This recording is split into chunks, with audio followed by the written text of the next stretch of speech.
The topic of this talk will be about how the observation-participation method can be used to understand global flows and media. Now I will briefly introduce our association. Established in 2017 by students from the Japanese faculty of Foscari, GESSHIN is dedicated to organizing conferences, workshops, and events, showcasing various aspects of Japanese culture. The goal is to engage both students and external participants in exploring topics such as theater, art, and society. By offering a platform that spans a wide range of interests, from traditional to contemporary, GESSHIN fosters a deeper understanding and appreciation of Japanese culture among its audience. The conference will now begin is expected to last approximately 15 minutes. At the end, there will be a short Q&A session where you can freely ask your questions. And without further ado, I'll pass the floor to Professor Condry. Thank you. Buongiorno. All right. I'm sorry I don't speak Italian, though. So thank you very much and for being here. Thank you to GESSHIN for organizing this talk. It's very exciting for me to be... Okay. Oh, right, you can't see me. Well, I don't mind standing. Maybe you can hear this. This is good? Let's try this. There we go. So, as you heard, I'm a cultural anthropologist, and I've been studying Japan for about 30 years. I've lived in Japan for about 5 years, off and on. And my research is on anthropology and Japanese popular culture. So I'll give you a little overview of my first two projects, one on hip-hop in Japan, another on anime. I'm very interested in the culture of artists and artistic production. And my new research is thinking about spatial sound and spatial audio, which is immersive audio. And I'll talk a little bit about what that means to me and why I think it might be important. And I kind of have three big ideas, so we'll see how that goes. To begin with, I like to study popular culture because you can see the future. That when you look at what young people are making, what artists are making, what people are making in music or animation or all kinds of arts, you can see things that are at the edges of society. And some of that will become the future. And I think that's what's so interesting, that the future is already happening now, but it's at the edges of our society and culture. And so people say to me, why do you study small, unimportant things? And I say, no, now they are unimportant, but in the future, they may be important. And so that's one of the things I like about studying popular culture. I've written two books. Here they are, Hip Hop Japan and The Soul of Anime. And I'll talk about both of these books. Both of the books were published under Creative Commons, so they're free online. You can buy them, but it's legal, it's okay to download them for free. And there is, I can show you the website later, but so don't feel bad. If you get my book for free, it's okay. Yeah, it's okay. Okay, and so I said I'm an anthropologist, and there's many ways to study culture, language, history, economics, political science, but I'm an anthropologist. And what makes anthropology special, a little special, is the way we do research. And we do research by participant observation. And so it's field work that is very important for how I do research.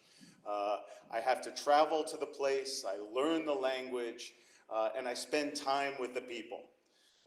With Japanese rap music, that means I go to nightclubs. Right? I have to go. It's work. It's work, work, work. And for my anime research, I go to the anime studios and I sit there while they're drawing away. And so I live with the people and I learn their language. And then for anthropology, so that's the field work part. That's the style of research. But then our writing style is ethnography. And ethnography means try to capture the view of the people you study. Sure, I have an idea too, but what's first important is I understand what the people think and how they view the world, and that's ethnography. And then we still say, yes, but I have to have a theory. And then we develop a theory. But the theory starts with the view of the people that we learn by spending time with the people. And so that's sort of what makes anthropology interesting for me. As I said, there's many ways to study culture. But field work is very useful and important. And I'll try to show why I think it's important. So let's start with my first book, Hip Hop Japan.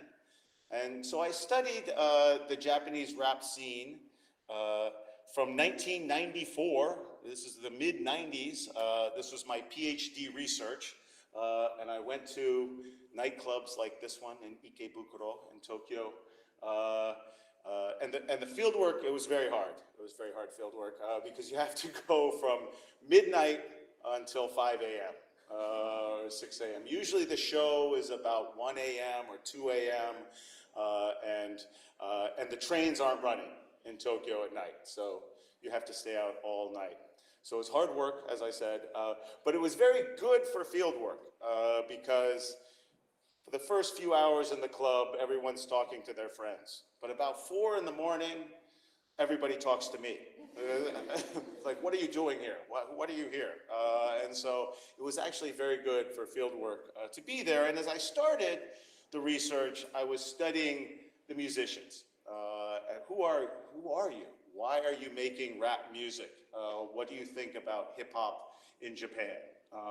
But as I did more research, I realized how important the audience was. And I started to see these clubs as places of interaction, where you can see the different participants, the different actors in the hip hop scene in Japan come together. And even me, I had a category, I had a role to play, and my role was writer. I was a writer about the hip hop scene, and usually I wasn't the only writer at the club. There would be other writers, and so it was just, that was my category. And as I tried to understand how hip hop came to Japan, one thing was very important, it was very interesting, and this is sort of the first point. When I started this research in 1994, I talked to record companies and music magazines and radio DJs. And I said, what about hip hop in Japan? They said, oh, it's terrible. It's so bad. Yeah, it's awful. There's no future for hip hop in Japan. The young people don't understand Black culture. They don't understand the music. It will disappear, maybe 1 or 2 years, they predicted. They said, if you really want to see, go to the clubs, you'll see how bad hip hop is, and you will study something else. And so I went to the clubs, and I see the young people on stage, and they say, the old people say there is no future for hip hop, but they're wrong. This is the best music ever, and we will teach you breakdancing, graffiti, DJ, rapping. We'll teach you how to rhyme. And I thought, oh, this is quite interesting. The people in power say, there's no future. The young people say, this is the future. So what happened? And at the time, I didn't know. I wasn't sure who's right. But in the end, the young people were right, and the powerful people were wrong. So that's point one, that the edges of the culture can move in even when the people in power don't trust it or don't believe in that future. And so how did they do that? That's a kind of interesting question. And so by doing field work, this is where you can see how people pay attention, what people think is interesting, where is the energy that attracts people. And I'll give you an example here. So this is a video I made in 1997. Whoa, it's so long ago. But still, this kind of scene is happening today.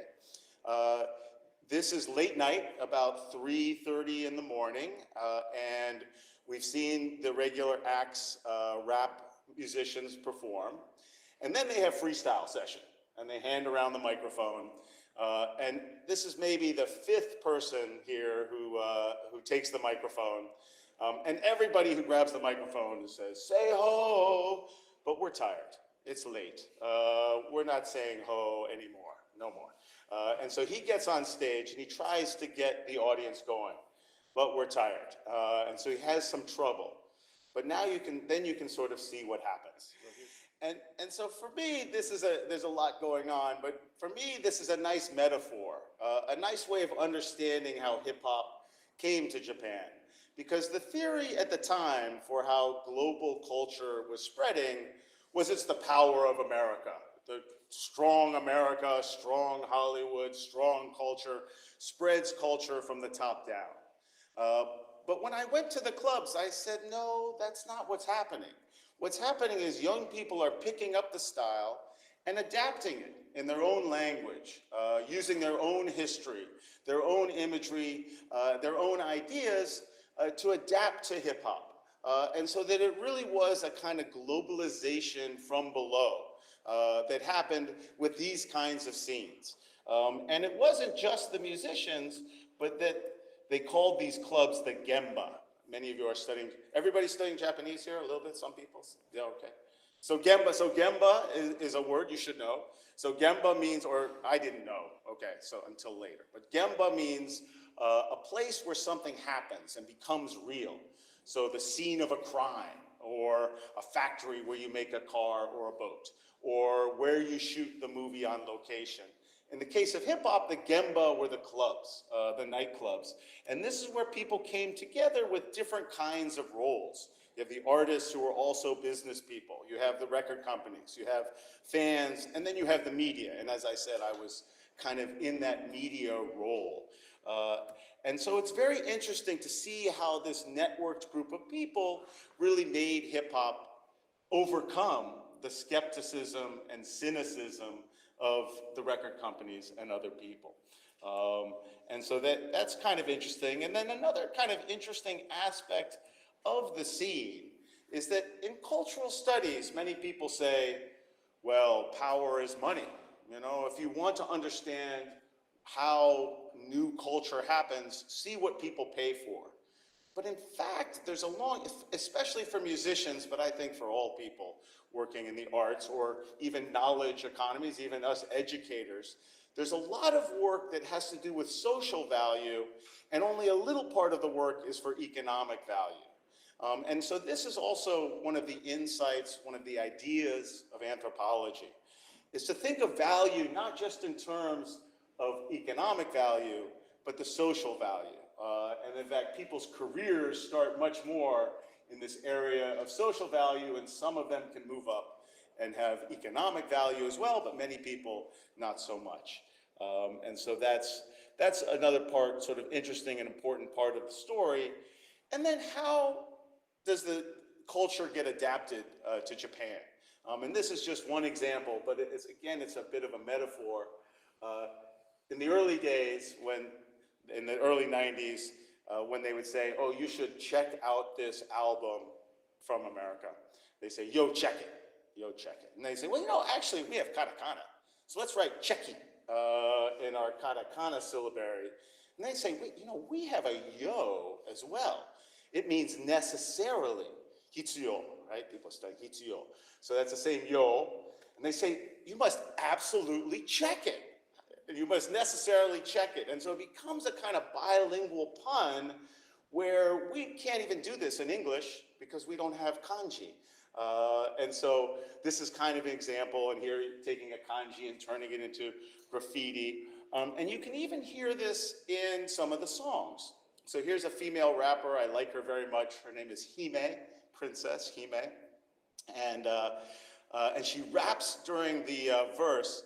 But in the chorus, she sings in this ancient poetic form. It's called waka or tanka. I'm sure many people, certainly in the US, everyone has to write in elementary school, and when we're young children, we have to write a haiku. In Italy, do you have to write a haiku? No, you don't have to write haiku? No. Anyway, we write, everyone in America writes a haiku. Usually about 9 years old, you have to write. Anyway, so but it's like a haiku where you count the syllables. So let's take a little listen to some of the song. And so there you go, a little sample of Japanese hip hop there. And here you can see this is the way they do this poetry with 5 syllables, 7, 5, 7, 7. And this poetic form goes back over 1,000 years. So again, it's a kind of interesting example of mixing the new and the old and adapting the ideas of hip hop to also being local. And in fact, if you're interested, I have a radio show now. It's a Japanese hip hop and electronica radio show, and it's there on Mixcloud. Again, you can get it later if you want, but I have a very small audience, yeah. But it's a good audience. Okay, good. Okay, so that was the first point. Hip hop comes to Japan. The powerful people say there's no future. The young people say there is. The young people win. Okay, that's point one. Second point comes out of the anime research. And again, I studied hip hop in Japan, and my argument was they're making something local. They're making something original. It's both Japanese and hip hop. But many of my colleagues said, no, no, no, it's Americanization. Look how they're dressed. Look how they're singing. And I said, oh, my book didn't work. Okay, I need a new project, and this time I need a project that's globalization, but the culture doesn't come from America. All right, how about anime? So I start studying anime.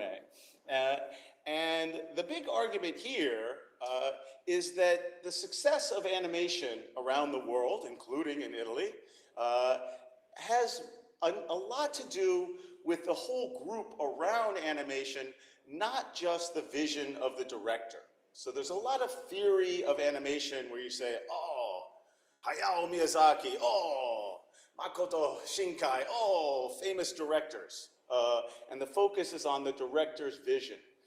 But as I looked at how the industry worked, it seemed it was much more important other things as well. The fans, the toy makers, the comic book, the manga artists, that all of them made a kind of collaborative creativity that was not the vision of a single person. And that was the story I tried to tell. And so this is what's remarkable. 60% of the world's TV cartoons are from Japan. Incredible. It's a business that's about $2 billion a year, and that's movie theaters, DVD sales, and television commercials. Works out to about $2 billion. But it's a $20 billion a year in merchandise. So this is one of the funny things, is that the business of animation is mostly toys and other objects, our shirts, our blankets, the pillows, everything. So in some ways, animation doesn't even make animation. It makes toys. And so that's, if you think about the cultural value and the economic value, they're a little bit different. And that a lot of anime is based on comic books, manga, and that fans have a huge role. And so in fact, part of this collaborative creativity is thinking the connection between manga, anime, toys, and fans as well. And let's give some thinking about that. Here's a standard business report on the value of animation. Here it's showing the growth. That's the $2 billion. But again, as an anthropologist, we say, well, there's a lot of value that's not about the money. And so how do we understand that value? What's an example of ways we value things and people, and not so much about money, or at least in a way of thinking about value that's a little different. And to give an example, it's an old anime, but it's called Sayonara Zetsubo Sensei. And Sayonara Zetsubo means goodbye, Mr. Despair. And he's a high school teacher. Here we go. He's a high school teacher, and he's always sad. He's always angry because Japan is terrible, and they need to fix Japan. And so he says, I'm in despair, and they pretend his name is Itoshiki Nozomu. Nozomu is a real name. Itoshiki is almost a real name, but I've never seen it actually. So it's kind of made up. But as you know, if you're studying Japanese, if you write the characters together, it's actually Zetsubo, which means despair, unhappiness. And so that's why he's Mr. Despair, Zetsubo Sensei. I want to show you a scene here where it's thinking about value, economic value, social value. And the scene is, again, about 2 minutes. And it's the day when the high school students are getting measured. Their height, their weight, but it's kind of intrusive in Japan, where they measure your waist, your hips, your chest. Everything gets measured, and it's a very terrifying, scary day for students. But Zetsubo Sensei says, this is not your value. This is not who you are. I have a way to measure who you are and what your value is. Okay, so we can watch. The scene is fairly simple. He says, this is not the way to measure your value. And he says, each of you, one at a time, come to my office, and I will measure your value. And he comes into the office, and he says to the student, I'm sorry, but can I borrow $100? The student says, no, I'm not giving you $100. He's like, how about $20? She's like, no, I don't think I'm going to give you $20. How about $5? No, $5 is still a lot of money. How about $1? Even $1? I'm not sure, Sensei. I don't know. He's like, all right, can you lend me 50 cents? And the student says, okay, I'll lend you 50 cents. And then the teacher says, aha, your value is 50 cents. And the student says, no, what are you talking about? I'm not worth 50 cents. I'm an important person. He says, no, you're only worth 50 cents, and from now on, you must live in the classroom as if you are worth 50 cents. And so when he comes back to the classroom, they make him sit at a small desk. And he must live a poor student life. And so it's kind of funny, it's kind of humiliating for the student. But it has a kind of deep idea in it, I think, which is that when we think about the business world, and I read the business pages of the newspaper, they say, oh, how much money does this rich person have? How much money does that rich person have? As if it's a measure of value. But in our daily life, the measure of value is much more how generous someone is. How much someone will share with you is much more important than how much money they have. And it's a kind of interesting idea that, again, says that the way we think about economic value and cultural value is more complicated than just follow the money. And I really like this this anthropologist. He died not so long ago, but he's written about value, anthropological study of value, and he argues that even capitalism is built on a basis of communism, because most of our daily life is much more communist than it is capitalist. Okay, a lot of people disagree with this part of my argument, but I feel very strongly, actually, that this is true. And David Graeber would also say, I can prove it to you. Say you are working in a bank in New York City, and you're working along and your pen runs out of ink. So you say to your friend next to you, hey, can I borrow a pen? And your friend says, sure, give me $10. Say, no, I'm not going to pay you $10 for a pen. Just give me your pen. Well, you have to give me your pen. And there's a lot of our world where we expect to be shared. We expect things to be shared. People stop you on the street in Venice and say, how do I get to the Ali Laguna? You stop, and sometimes, maybe not always, but sometimes you feel the pressure anyway to answer and to give that for free, and not to say, yeah, okay, you give me €5, I'll tell you where the Ali Laguna stop is. We don't work that way, and that's what he means by there's much of our world that's more communist than not communist. It's a little, and then the levels of where that line is, I think, varies by history and culture and time, but it's a very interesting idea. And it also, in many ways, yeah, there we go. So that's an example. And the way this, now how this relates to anime is that there are huge parts of the world of anime and comic books, manga, that are not economic at all. And it's a very interesting world. And in fact, people say, I read, this was not my idea, but I used it in the book, is that people say, you know, the #1 film of the year at the end of each year, it's not the best film. The #1 music song of the year, it's not the best music. But the #1 manga, it's probably the best manga out there. And they say, why would this media be better at bringing the better media up to the top? Okay, so one of the things is, and I think this is somewhat true, it's complicated, but I think it's probably more true than not. So there's a huge comic book manga industry in Japan, and many people read manga for free. That's the other thing. They call it tachiyomi. See, here's all the people reading manga. They are not going to buy those manga.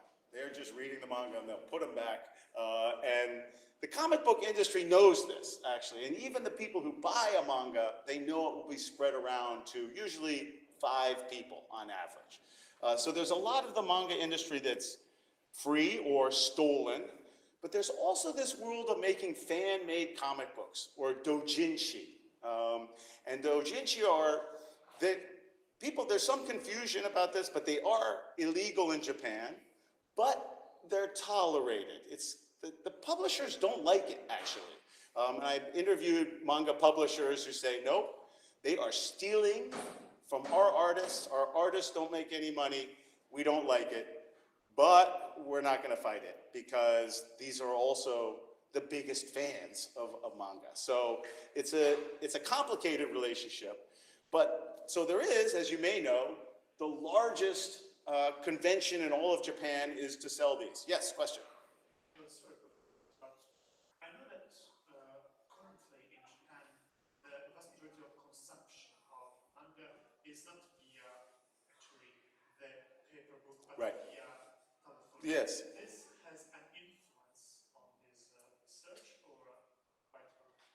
Yeah, it needs to be, my research needs to be updated, yes. But it's still, what I think is still interesting is that, well, let me figure, yeah, so for one thing, it makes it easier to publish, right, your own comics that you used to, all these people were paying to print out their fan-made comic books. 500,000 people meet. This is half of one room, and there's about 7 of these rooms, and each day it changes. And so one group gets this, 2 seats, that's one group. And there are about 11,000 groups per day, and they change every day. So for this world, they had to print them out, deliver them, sit there at the table and sell. Now you can do online, and what's similar, I think, and the old style was that when they had the paper comic books, there was a postcard, a hagaki inside, and you'd fill out the card and say, what's the best 3 stories? What are the worst 3 stories? Because there'd be 20 different authors in one book. And so the ones who went out, some of these famous comic books, week after week, year after year, they win the competition. And so the publishers are very good at measuring what and who people read. So this is another thing that the online world does, is make that even more efficient, because you can see more directly who chooses what. So, but is it making it better? Is it worse? I don't know. And that would be very interesting for people to study, and I don't know so well, to be honest. So it's a good example. And as I said, the publishers think it's terrible, it's stealing, but one of my colleagues, Shichijo Sensei, did surveys of why people make these fan-made comics. And you can see, to make money, less than 1% make money. And I think it's true, most people lose money doing this doujinshi. And so this helps explain why this world of anime is built on a world of manga, which is built on a world of fan-made manga where people are not making money. And it's another example of how there's a communist base that holds up this little capitalist slice at the top. And so I find that's the second big point. And that it's this group, this whole collaborative creativity that includes the unpaid fan comic books that help support the big one-piece success stories at the top. There's sort of one other question, this is more American focused, but so Japan becomes the leader in animation and comic books. Why not America? Because it turns out America had a head start. America has a bigger audience. America has more money to spend on media. Why not? And part of the answer is that in 1954, there was a political movement against comic books in the United States that went from horrifying, violent, sexy comics to superheroes that are safe. Because there was a political backlash. People said comics are ruining our children, turning them into criminals. And so we need to make comic books safer for children. And they made these rules. And so the publishers made these rules. The government was going to make a law, but the publisher says, no, no, no, we got it. We'll take care of this. And they make these rules. And so that's why American comics got boring, frankly, and children's. And so people say, why are Japanese comics so violent and sexy? And the real question is, why are most comics not? And this is part of the answer. And for the record, there was a backlash in Japan too against comic books, but it didn't go as far, and it didn't stop the creation of violent and sexy manga. Okay. Young people can beat the powerful, point one. Communism is at the basis of capitalism, and we need a kind of collaborative creativity to understand creativity. The third point comes from my new project, which is the MIT Spatial Sound Lab. We're actually going to call it the Spatial Justice Sound Lab, but for right now it's still Spatial Sound Lab. And I'm very interested in thinking about media and sound, and I think there are new ways we can learn by thinking about sound, thinking about media, and also thinking about education. So we've got to the point of the talk where we have a test. Okay, we're gonna have a little test in this class right now. It's a short test, it's gonna be easy. It's not so easy, actually. We'll see how easy it is, but it's a sound test. One of the famous anthropologists of music and sound is a guy named Stephen Feld.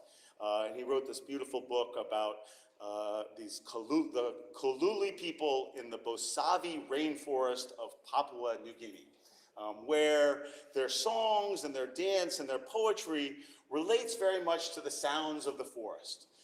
And so they believe the birds, when they're singing, these are the voices of ancestors. And so the bird song gets woven into their actual songs. And so Professor Stephen Feld recorded much of this rainforest sounds, and he's released various albums about it. So first what we have to do is our sound test. Okay, it's easy to understand test. I'm gonna play you 3 sound samples. You guess, is this morning, afternoon, or night? Okay, please keep track or remember what's your guess. Here's the first sound.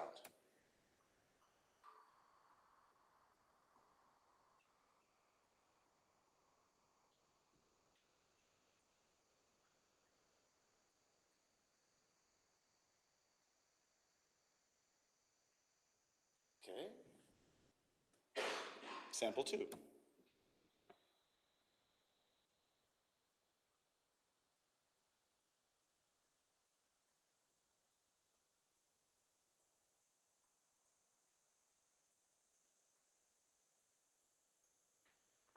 Okay, and sample 3.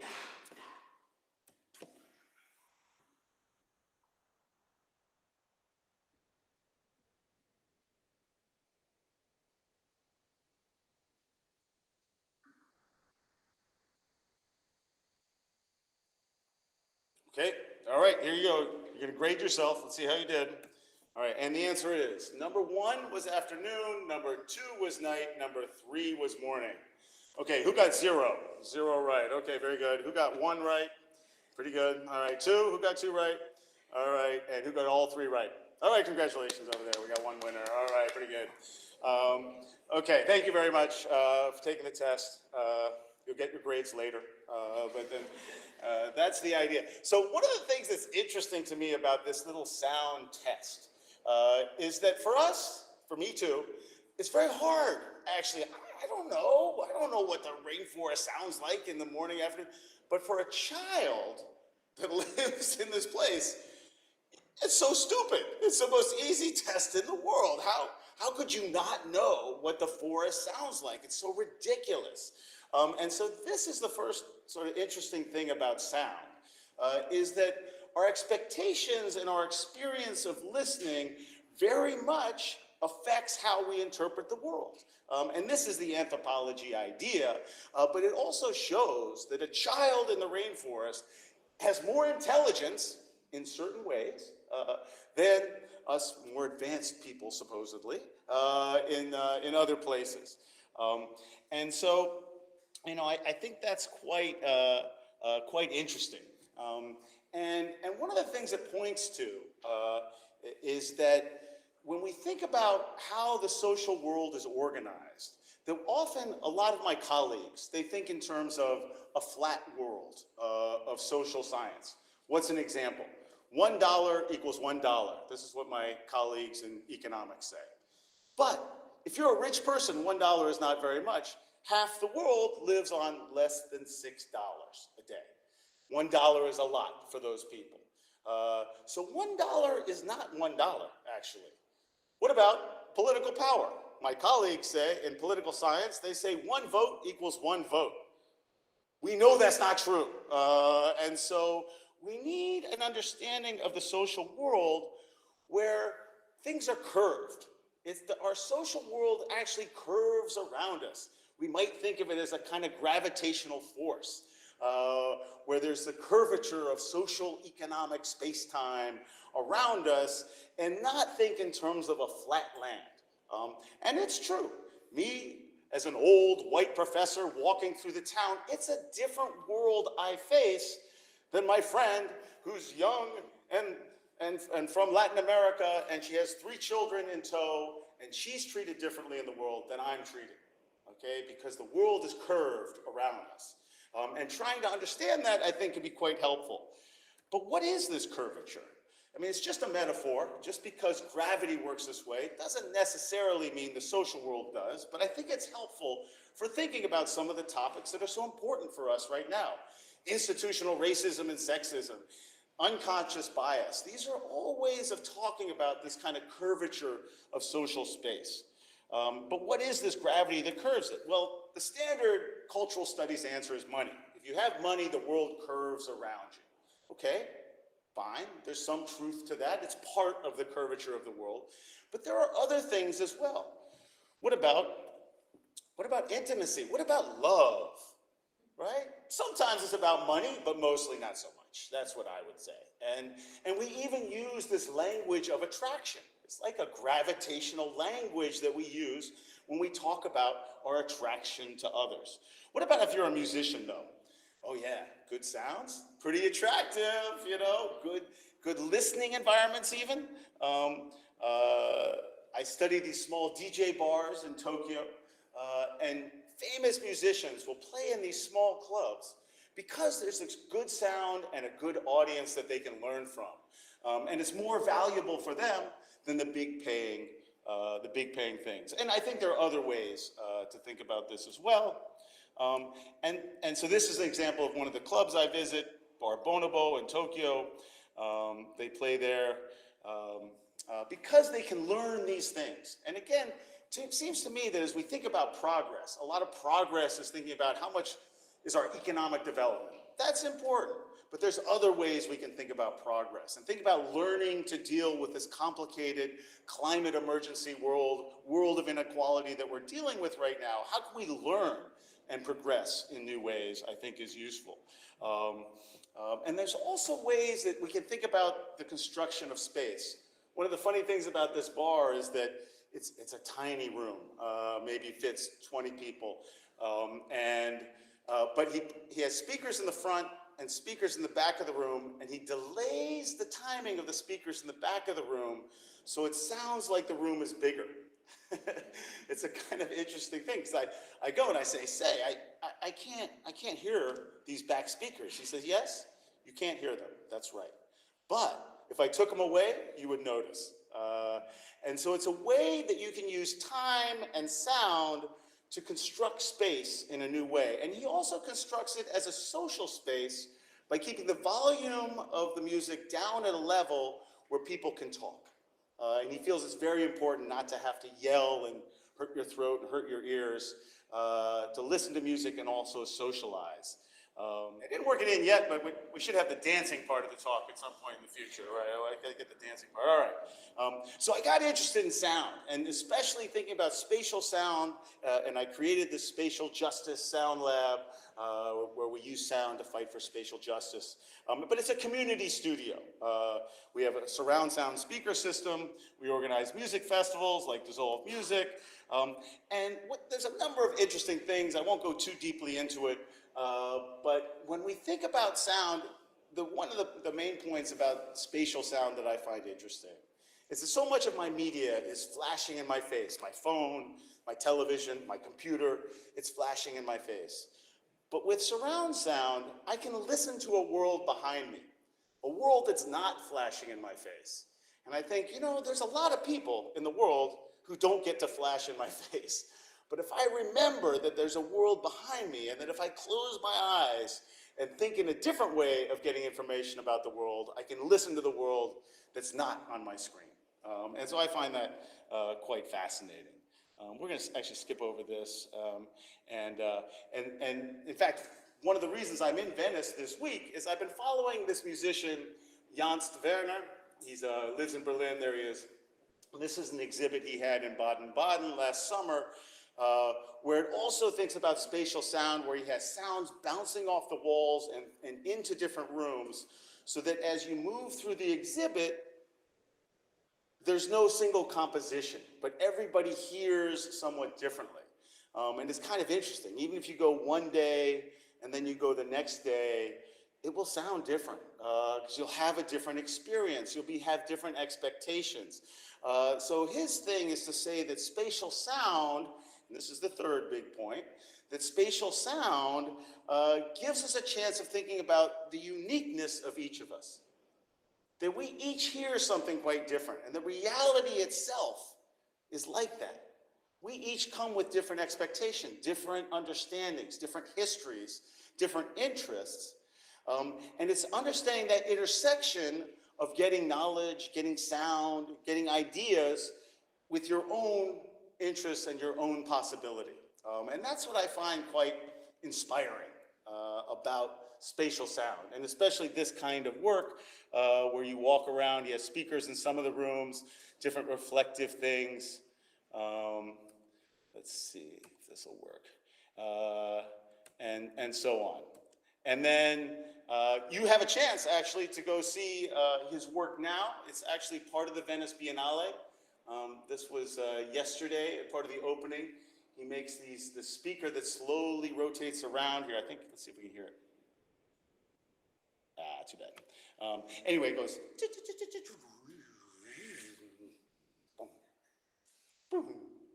Those kind of sounds. And then it kind of bounces all around this ruined monastery, and as you walk around in the space, the reflections change and the birds are singing. And it really is a very kind of interesting composition where you don't go to listen to the piece, but to listen to everything and to listen to your own experience. And so I guess that's sort of the point of spatial sound, is to take your own experiences seriously. And especially your students, you're studying. There's a lot of emphasis on us, the experts, right? I stand up here, I get the microphone, you sit quietly, I give you the test, I judge you. And so there's a lot of pressure that says, oh yeah, teaching is about the expert. But spatial sound reminds us that no, you are the point of teaching. And we need all of you. We need every single one of you, okay? It doesn't matter your grades. We need everybody for the future. And I like how spatial sound gives us that example. And a lot of it is about sort of fancy technology. We have fancy technology, but you don't need fancy technology. Here, we made a 4-channel cowboy hat, so you can experience spatial sound for not too much. And then there's a whole world of thinking about different ways of, you know, what are the dynamics, the contradictions, the negotiations within spatial sound. And even to experiment with that, I make music too. You can check out my album here, Left Roman. That's what I call myself, Left Roman. It's a surf move. That's the idea of Left Roman. I don't surf much, but a little bit. And that's the idea. And then so here we are at the conclusion, okay? So cultural anthropology fieldwork enables you to see the future happening now. And fieldwork allows you to see what other people are interested in, okay? And so this is why fieldwork is so much more valuable, I think, that like we can go online, we can see so many things online, but it's very difficult for us to tell where people are paying attention and what activates people. And in fact, that's the danger of our online world, is that the algorithm is deciding what's important. But if I go to the club, I can see which of the artists get more attention. I can see who gets more energy of the crowd. I can see how they do it. And so that's very useful.